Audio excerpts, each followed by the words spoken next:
Hey everybody, Dr. Gord at National Spine Care. We've been getting asked by a lot of people to put out some explainer videos. So we're going to start with this one on disc herniations and how that might be contributing or causing your back pain and sciatica.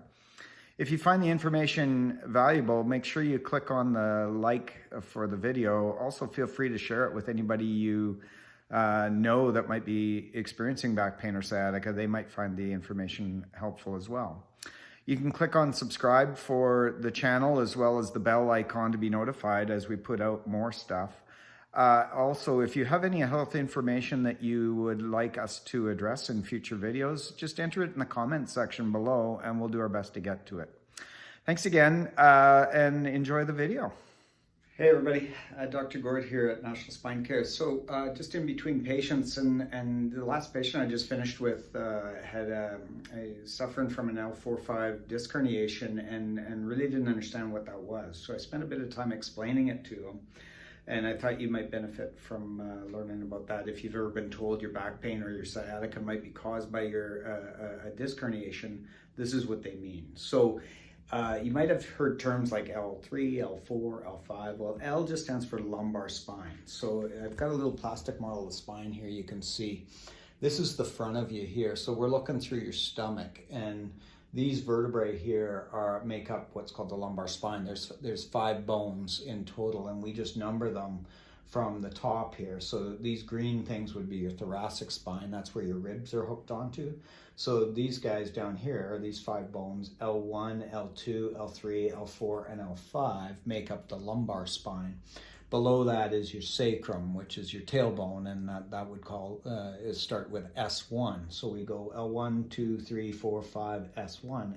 And the discs are these things, these white things that sit in between each vertebrae, and we just number them based on which level they're at. So L3, 4 would be the disc that sits between 3 and 4, then L4 and 5, that's your L4-5 disc, and then at the bottom would be L5-S1. And again, these yellow things here are the nerves, and the nerves are coming from your brain. They come all the way down, and then they pop out through these little holes right here, okay? And in the case of, in your lumbar spine, the bottom 5 nerve roots, these guys, they all get together inside your pelvis here. And then once they're all together, they form this little, I'm going to spin this around, so now we're looking at the back of you here. They form this little telephone cable that comes out this notch in your pelvis, out your butt cheek basically, and once it's outside your pelvis, it's called the sciatic nerve. So the bottom 5 nerve roots in your low back, in your lumbar spine, get together inside your pelvis, and then they pop out through here. It's called the sciatic nerve, and the sciatic nerve is what, it goes out your butt cheek, down the back of your leg, into your calf, and into your foot. So if I take 2 vertebrae, they sit in your low back like this.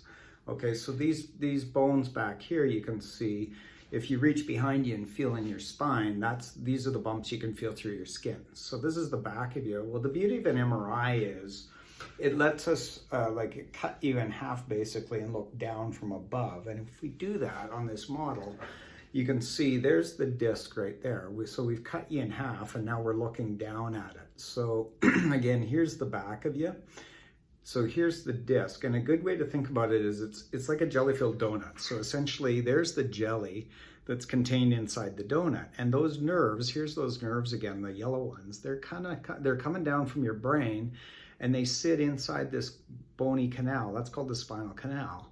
And then as they come out, as they come down the canal, they come out through these holes, and then again, like I said, the bottom 5 nerve roots in your low back would get together and form the sciatic nerve.